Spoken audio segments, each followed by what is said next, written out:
पंजाब की रोपड़ जेल में बंद बीएसपी विधायक और माफिया मुख्तार अंसारी को जिस एम्बुलेंस से मोहाली कोर्ट में लाया गया था वो भी विवादों में घिर गई है और मुख्तार उत्तर प्रदेश कब पहुंचेगा इसको लेकर भी तमाम सवाल है। एक माफिया के तौर पर इस तरीके की बात की जाती है, लेकिन जब मुख्तार अंसारी उनके परिवार की बात होती है तो बहुत सारे ऐसे लोग हैं वो कहते हैं कि नहीं, वो तो हमारे लिए मसीहा है। ये दो पहलू निकल कर आते हैं, लेकिन सवाल इस बात का था कि जब कानूनी प्रक्रिया के तहत सुप्रीम कोर्ट के आदेश के बाद यह प्रक्रिया अपनाई जा रही है तो आखिर डर किस बात का और डर की वजह क्या है।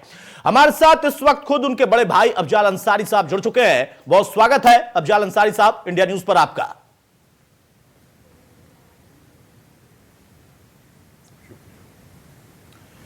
अफजाल साहब, मुख्तार को उत्तर प्रदेश लाने की प्रक्रिया को लेकर क्यों इतना विवाद है?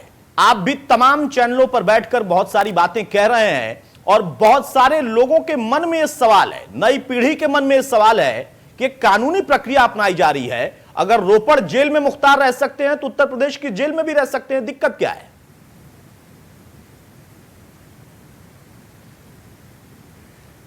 हाँ, मैं इंडिया न्यूज़ के माध्यम से बताना चाहता हूँ कि माननीय सर्वोच्च न्यायालय में उत्तर प्रदेश सरकार की तरफ से याचिका दाखिल हुई और माननीय सर्वोच्च न्यायालय ने एक आदेश पारित किया है जी, और उस आदेश का पालन निश्चित रूप से होगा। मुख्तार अंसारी को उत्तर प्रदेश में जहाँ बताया गया है याचिका में कि MP MLA court special court Allahabad में उनके 15 मामलों का विचारण लंबित है जी, तो माननीय सर्वोच्च न्यायालय ने अपने आदेश में कहा भी है कि उनको 2 सप्ताह के अंदर बांदा के जेल में शिफ्ट किया जाए और वहाँ ये एमपी एमएलए कोर्ट को ये अख्तियार दिया है कि वो ये तय करें कि मुख्तार को किस जेल में रखा जाए। ये तो अपने आप में एक सच्चाई है और इस पे अमल भी होगा और हो रहा है। आशंकाएं कहां से जन्म ली ये आपने पूछा था, तो उसके लिए मैं आपको स्पष्ट करना चाहता हूं कि भारतीय जनता पार्टी की उत्तर प्रदेश में सरकार है और उस सत्ताधारी दल के प्रदेश के अध्यक्ष स्वतंत्र देव सिंह ने पब्लिकली ये बयान दिया है कि अब उत्तर प्रदेश के पुलिस की गाड़ी जाएगी और मुख्तार अंसारी को पंजाब की जेल से खींच के लाएगी और वो गाड़ी उत्तर प्रदेश के किस बॉर्डर पर पलट जाएगी ये मैं नहीं बताऊंगा। इसी प्रकार एक मंत्री जी जो संसदीय कार्य विभाग के राज्य मंत्री हैं, उन्होंने भी बयान दिया है कि बकरे की अम्मा कब तक खैर मनाएगी, अब यूपी की पुलिस जाएगी और उसको खींच करके लाएगी। उसी तरीके से माननीय मुख्यमंत्री जी के मीडिया प्रभारी और उनका बयान तो विचित्र ही है। उन्होंने कहा है कि हम अपने ड्राइवरों को तो बहुत अच्छी ट्रेनिंग देते हैं, लेकिन 900 किलोमीटर की यात्रा है, अगर उसे नींद आ गई या कहीं गाड़ी स्लिप कर गई तो हम इसके लिए क्या कर सकते हैं। इस तरह के बयान जब आएंगे तो आशंकाओं का जन्म होगा और उसके पीछे के जो असली वजह है वो ये है कि मुख्तार अंसारी के विरुद्ध 15 मुकदमों की सूची दी गई जो वहां पर विचाराधीन है, लेकिन उन मुकदमों को छुपा दिया गया जो मुख्तार अंसारी पर 5 बार हमले हुए हैं, जिन हमलों में 9 लोग गोलियों से घायल हैं। मुख्तार खुद घायल है, वो वादी मुकदमा है, अभियोजन की ओर से मुख्य गवाह हैं और मुख्य घटना का मुख्य आरोपी जो है वो ब्रजेश सिंह है, जो भारतीय जनता पार्टी की गोद में बैठ के अब एमएलसी बन चुका है। ब्रजेश सिंह और त्रिभुवन सिंह के खिलाफ जो मुकदमा है, अफजाल साहब अगर आशंका की बात करें तो आशंका जाहिर करना आपका अधिकार है, लेकिन अफजाल साहब मेरा सवाल यह है कि क्या बयान बड़े हैं चिंता या कानून बड़ा है? एमपी एमएलए कोर्ट बड़ी है, बयान बड़े हैं, लोग बयान दे देंगे, उससे आशंका आपके मन में आ जाएगी, वो भी ऐसे व्यक्ति के लिए जो कि शार्प शूटर रहे हैं, 3 किलोमीटर की दूरी से अपने स्नाइपर से निशाना साध देते हैं। स्वतः विषय अब कन्वर्ट ना करिए, स्वतः संज्ञान लेना पड़ेगा माननीय न्यायालय को, क्योंकि जुडिशियल सिस्टम के बट्टे को उसके साख को बट्टे पे लगाने की कोशिश कर रही है उत्तर प्रदेश सरकार। जिम्मेदार लोगों ने बयान दिया, प्रदेश के अध्यक्ष ने दिया है, उनके मंत्रिपरिषद के मंत्री ने दिया है। और सच्चाई ये है, आप एक बार हमसे ये प्रश्न नहीं है कि कौन है ब्रजेश सिंह जिसके खिलाफ मुख्तार को गवाही देनी है, एक बार पूछिए।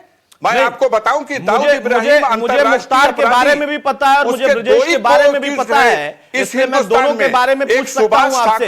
अफजाल साहब, मैं तो देखिए सिर्फ तार्किक सवाल पूछूंगा।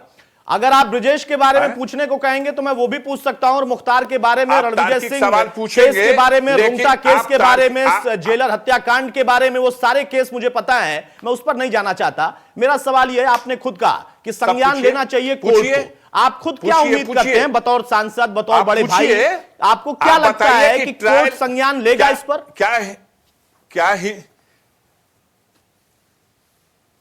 100% कोई ना कोई, ये अंधेर थोड़ी है यार, देश में रूल ऑफ लॉ है, लोकतंत्र की व्यवस्था है।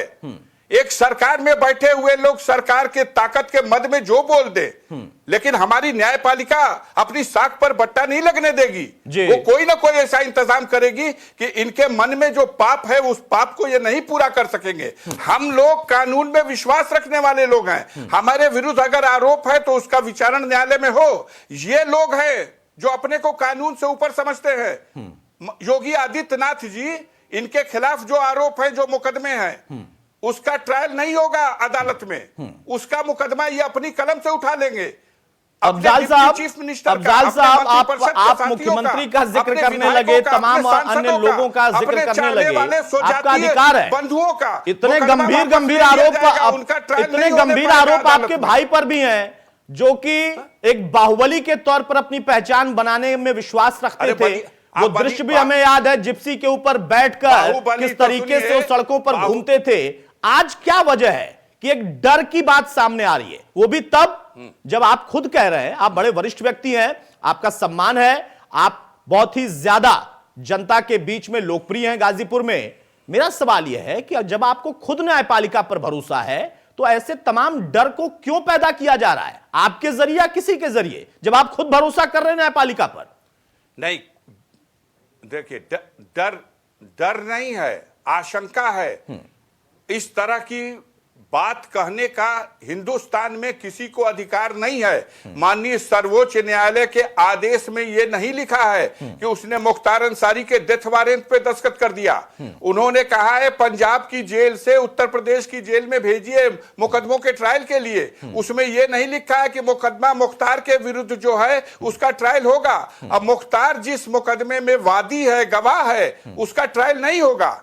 ये लोग चाहते हैं कि ब्रजेश सिंह को बचाना होगा तो मुख्तार के गवाहों का शस्त्र लाइसेंस निरस्त करो। ये लोग चाहते हैं अगर ब्रजेश सिंह को बचाना है तो मुख्तार के साथ कोई षड्यंत्र करो ताकि वो गवाही ना देने पाए।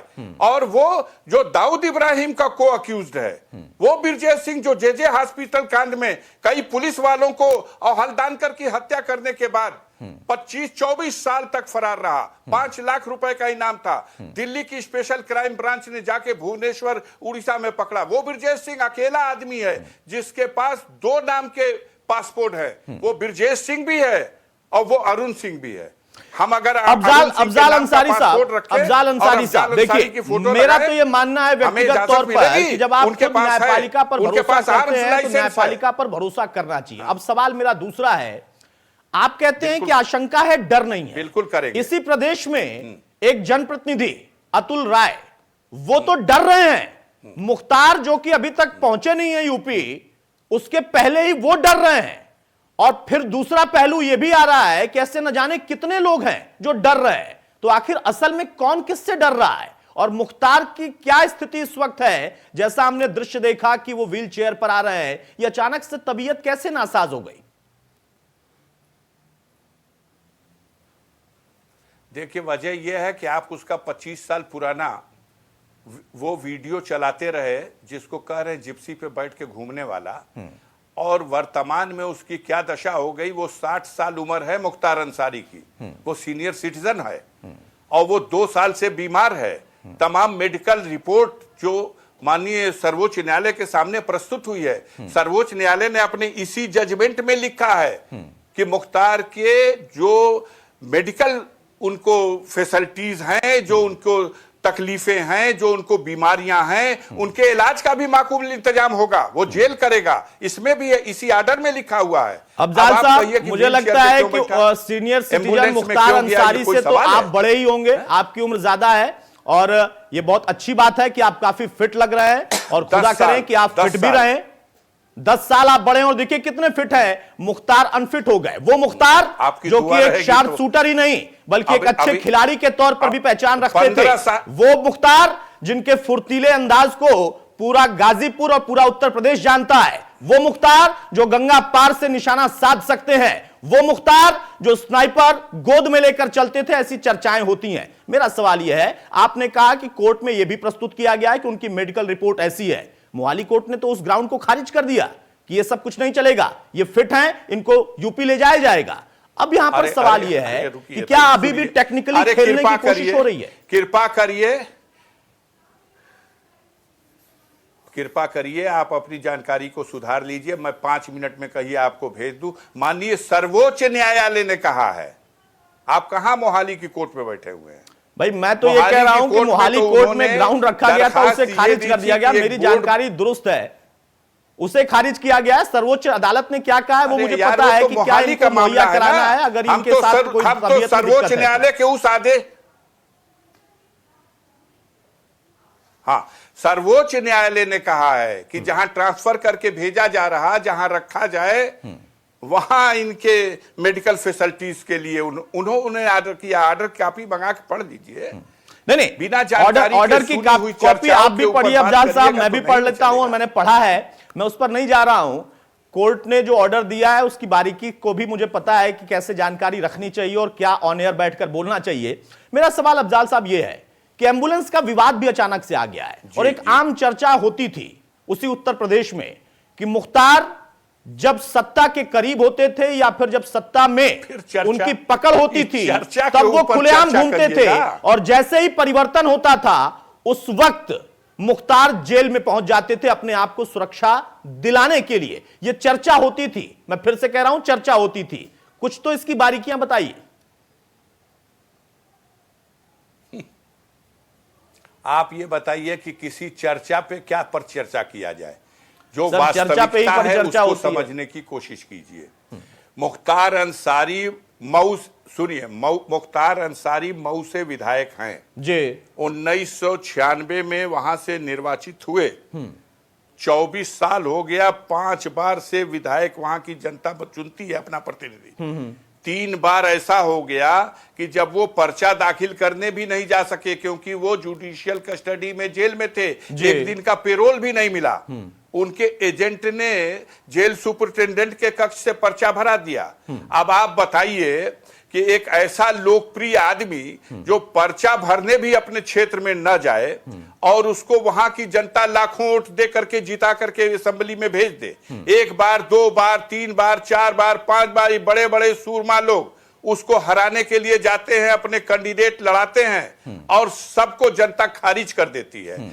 आप उसके मुकदमे का ट्रायल कोर्ट में कराएंगे कि ये मीडिया के भाई आप ही लोग करेंगे? नहीं, बिल्कुल नहीं करेंगे। अफजाल साहब सरकार बैठी हुई है, वो मैं अंसारी परिवार को जानता हूं, मुकदमा होगा, आप लोगों का परिवार एकेडमिक परिवार है, मैं ऑन एयर बैठकर बोल रहा हूं, लेकिन बात जब मैं अफजाल अंसारी से करूंगा मुख्तार के बारे में तो मुख्तार के उन पहलुओं पर भी मैं चर्चा करूंगा। मैं अफजाल अंसारी से जब बात करूंगा व्यक्तिगत तौर पर उनके लिए तो मैं उनके पहलुओं पर बात करूंगा। मैं अंसारी परिवार पर सवाल नहीं उठा रहा, उसका अपना एक इतिहास है और उनका अपना एक रुतबा भी है और उनका एक अपना वर्चस्व भी है और कहें कि एकेडमिक तरीके से उनका वर्चस्व है, वो पहचान भी उस परिवार की है। लेकिन जब मुख्तार की बात होगी तो मैं वो दोनों पहलू गिनाऊंगा।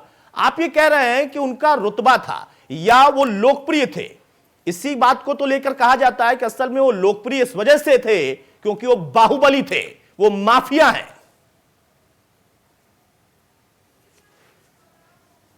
अच्छा साहब, अब आप ये बताइए कि हिंदुस्तान में दिल्ली में सरकार है आदरणीय नरेंद्र मोदी जी के नेतृत्व में, प्रदेश में सरकार है आदरणीय जोगी जी के नेतृत्व में जी, और यह लोग इतने महान महान नेता मुख्तार अंसारी के खिलाफ वोट मांगने जाते हैं, चुनाव आयोग के शिकंजे हैं, वो आदमी अपना पर्चा भरने भी नहीं जाता। 3 बार 15 साल जो पहली बार आए हैं, ये जो मंत्री जी जिनका बयान आया है खींच के लाएंगे, पहली बार हल्दी लग गई है, विधानसभा पहुंच गए, आगे पता नहीं क्या होगा। लेकिन जो 5 बार आया है उसे मत स्वीकार कीजिए। ये खाकसार आपके सामने बैठा हुआ है, 5 बार विधायक मैं भी रहा हूं और 2 बार लोकसभा का सदस्य हूं।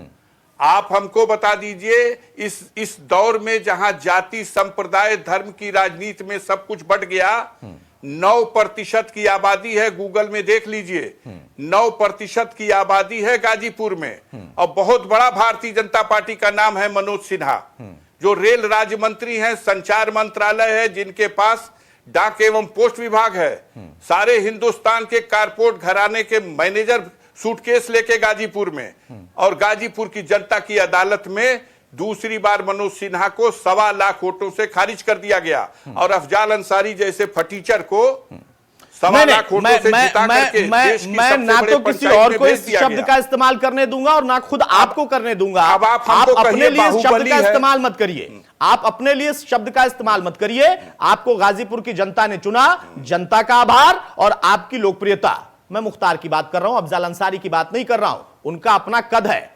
मेरा सवाल अब अफजाल साहब यह है कि मुख्तार अंसारी को लेकर कि वो यूपी आएंगे, उसमें कोई आशंका है? कुछ बयानों को आप यहां पर कोट कर रहे हैं, आप कहते हैं, आप उम्मीद करते हैं कि न्यायालय इसमें संज्ञान कुछ नहीं है मेरे लेकिन भाई, अब यहां पर क्या लगता है, 100% अब आगे क्या होगा, क्या लगता है? 100% मुख्तार अंसारी सर्वोच्च न्यायालय के आदेश का अनुपालन सुनिश्चित करेंगे। मैं ये प्रयास करूंगा, बस इतना निवेदन आपसे भी कृपा पूर्वक करूंगा कि विचारण मुकदमे का न्यायालय में होने दीजिए, विचारण मुकदमे का सरकार के दरबारों में मत होने दीजिए। बिल्कुल बिल्कुल, जुडिशियली अलग है, ये लोकतंत्र है। कार्यपालिका, न्यायपालिका और विधायिका, विधायिका का वो सदस्य है और न्यायपालिका के आदेश पर जा रहा है। एक सरकार उन्हें अपने यहां बुलाई है, आओ ट्रायल करा लो। हम सिर्फ एक बात आप से पूछना चाहते हैं, आत्मा में दम हो तो सच बताइए। कानून से ऊपर ना हम है, ना मुख्तार है, ना कोई है। हमारे विरुद्ध जो आरोप हो उनका विचारण न्यायालय में होगा, और इस सरकार में बैठे हुए लोगों का जो उनके ऊपर आरोप हैं, जो उनके ऊपर मुकदमे हैं, उनका विचारण न्यायालय को करने का अधिकार नहीं है। ये लोग अपनी कलम से अपना मुकदमा हटा लेंगे। ये कहां का न्याय है, ये बता दीजिए। बिल्कुल अफजाल साहब, कोई अपनी कलम से मुकदमा नहीं हटा सकता है। आपके माध्यम से देश की जनता से पूछना चाहते हैं, तो हमारा भी सर अधिकार है पत्रकार के तौर पर, क्योंकि उसी संविधान में योगी जी एक ने चौथा उठा स्तंभ लिया भी है। न्यायालय अपने न्यायालय पर अगर आपको भरोसा है तो न्यायपालिका के जरिए ही उस पर विचारण होना चाहिए, और ये न्यायपालिका का अधिकार है, उसमें ना मैं कुछ कर सकता हूं ना आप कुछ कर सकते हो, और करना चाहिए भी नहीं। अफजाल साहब, मेरा सवाल बहुत बहुत धन्यवाद सर, आपने न्याय की बात की, इसके लिए बहुत बहुत धन्यवाद। मैं सैल्यूट करता हूं आपको, आपके चैनल को। अफजाल साहब, 2-3 और सवाल है आपको, और शुक्रिया अफजाल साहब को जो आपने ये स्वीकार किया। लेकिन मेरा सवाल अब यह है कि आज आपको क्या दर्द नहीं हो रहा है, क्या मन में यह तकलीफ आ रही है क्या, कि जो लोग सत्ता में बैठकर या राजनीति करने वाली पार्टियों के नेता होकर कभी आपके साथ पूरा दमखम दिखाकर खड़े रहते थे, आज सबने आपको छोड़ दिया, ऐसा महसूस हो रहा है क्या?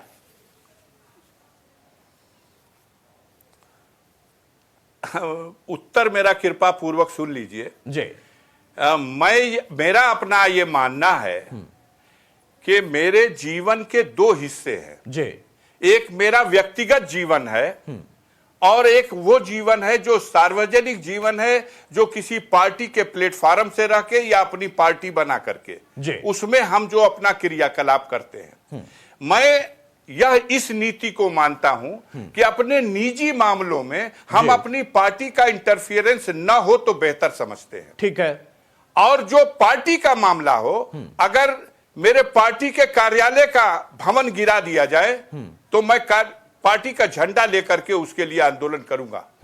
लेकिन अगर निजी रूप से मुझे नुकसान पहुंचाने के लिए इस सरकार में बैठे हुए लोग अपनी सत्ता का दुरुपयोग कर रहे हैं, तो हम कानून और संविधान में विश्वास रखने वाले लोग हैं। हम कानून के रास्ते से, संविधान के रास्ते से न्यायपालिका में जाएंगे, अपनी फरियाद कहेंगे और अपने लिए राहत प्राप्त करने की कोशिश करेंगे। यह मेरा जवाब है सर आपको। मैं इसी पर एक और सवाल पूछूंगा। आपने जब कहा कि निजी, तो ये देखिए आपका बड़प्पन है कि आप इसको अपना निजी मामला बता रहे हैं, परिवार का मामला बता रहे हैं, लेकिन एक नेता जो कि तमाम लोगों के परिवार के दुख दर्द को बांटता है और उसके निजी मामले में वो पार्टियां या उनके नेता जिन्होंने कभी उनके सहयोग से सत्ता चलाई है और दमखम के साथ चलाई है, वो अगर खामोश हैं तो थोड़ा दर्द तो होता होगा।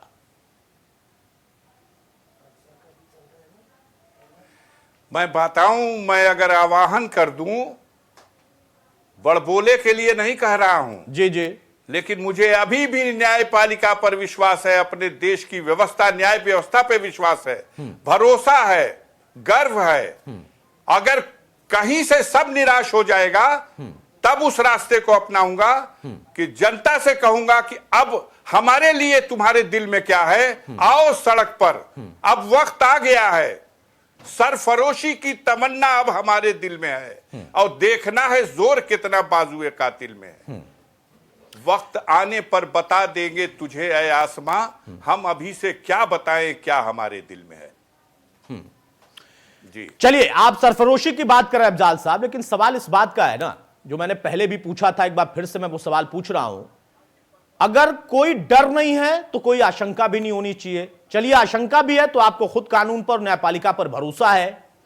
अतुल राय को भी डर लग रहा है, वो चिट्ठी भी लिख रहे हैं और ऐसे न जाने कितने लोगों के मन में यह डर है। यह डर आखिर क्यों है? मुख्तार जो आपके भाई हैं उनकी वजह से ही तो है, या राजनीतिक कारण है इसके? मैं स्पष्ट कर दूं इसको भी। अतुल राय की जो बात कर रहे हैं, मुख्तार अंसारी जहां मेरा छोटा भाई है, वहीं अतुल राय भी मेरे छोटे भाई के ही समान है।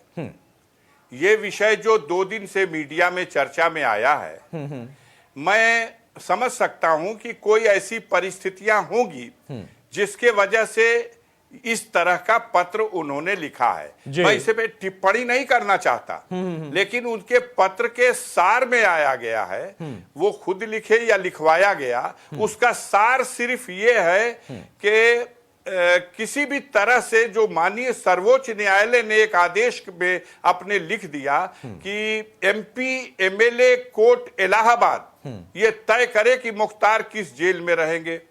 अब अगर षड्यंत्र रचा गया है बांदा जेल के लिए, तो कहीं ना कहीं उन षड्यंत्र रचने वालों को चिंता है। इस चिट्ठी के माध्यम से और तमाम हथकंडों के माध्यम से यह प्रयास होगा कि एमपी एमएलए कोर्ट पर इस तरह का कुछ दबाव बनाया जाए कि मुख्तार अंसारी को कहां रखा जाए, इसमें कोई भ्रम की स्थिति बने।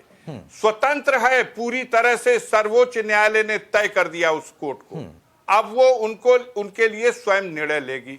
हम चिट्ठी लिख दें कि यहाँ कर दीजिए, माननीय अतुल राय जी चिट्ठी लिख दे, या कोई और सदस्य चिट्ठी लिख दे, या खुद राज्य सरकार के मंत्री चिट्ठी लिख दे, निर्णय तो लेना है उस कोर्ट को निर्णय लेने दीजिए। मैं अतुल राय पे कोई कमेंट नहीं करना चाहता हूं, वो मेरे छोटे भाई के समान है। अफजाल साहब, ये आपका देखिए वाकई बड़प्पन है कि आपके एक छोटे भाई से दूसरे छोटे भाई को डर है और आप कमेंट नहीं करना चाह रहे हैं, लेकिन ये मानते हैं कि हाँ जरूर कोई ना कोई वजह होगी तभी उन्होंने लिखा है या लिखवाया गया है।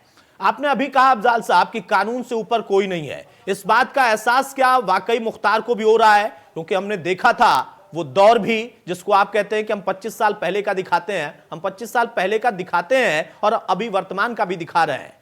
क्या एहसास हुआ है कि हां कानून कोई चीज होती है?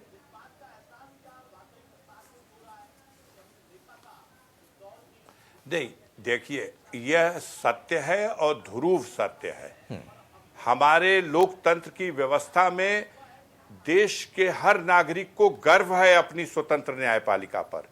हम बार बार कहेंगे, हमारे ऊपर, किसी के ऊपर अगर कोई आरोप होता है तो उस आरोप को न्यायालय में उसका परीक्षण होने दीजिए, न्यायालय से उसका निस्तारण होने दीजिए। ठीक है। जो सत्ता के मद में आकर के स्वयं अपना निस्तारण अपने मामलों का जो लोग कर रहे हैं, ये कानून को कहीं ना कहीं नीचा दिखा दे रहे हैं। एक दो घटनाएं हो गई हैं, माफ कीजिएगा मैं वर्णन नहीं करता लेकिन कर रहा हूं। अभी लखनऊ में एक घटना हुई, एक आदमी जुडिशियल कस्टडी में था, उसको पुलिस रिमांड पर पुलिस के लोग ले गए और रात में ले जाकर के उसको ठोक दिए और कह दिए कि रात में गया हथियार बरामद कराने लेके और भागने लगा। आप बताइए, ये दहशत का माहौल, राज्य सरकारों का इस तरह का व्यवहार, भाषा, ठोक दो, ये किस संसदीय सभ्य परंपरा का हिस्सा है? बता दीजिए, हमें तो नहीं लगता कोई भी मुख्यमंत्री आज तक सदन में मतलब इस तरह की आप भाषा आशंका ये जाहिर कर रहे हैं ठंडा कर कि मुन्ना बजरंगी जैसा कुछ हो सकता है?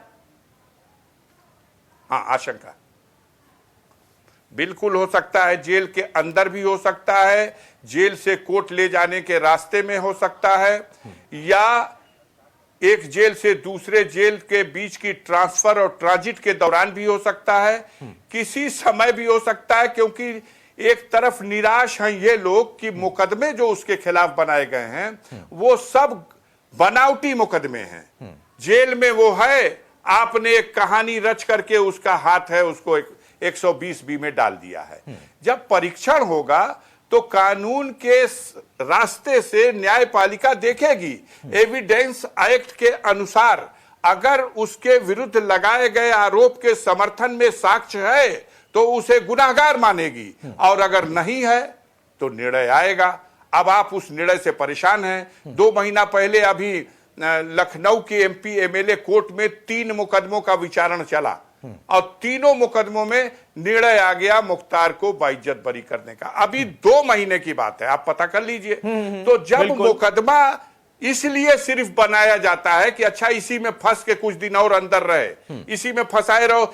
एक गैंगस्टर एक्ट उसके खिलाफ 11-12 साल पुराना हो गया। गैंगस्टर एक्ट की सर्वाधिक सजा 10 साल है, ऐसे ही छूट जाना चाहिए। लेकिन अब नया गैंगस्टर एक्ट मऊ से लगा दिया गया, पुराना वाला तो खत्म हो गई अवधि, तो नया लगा दो।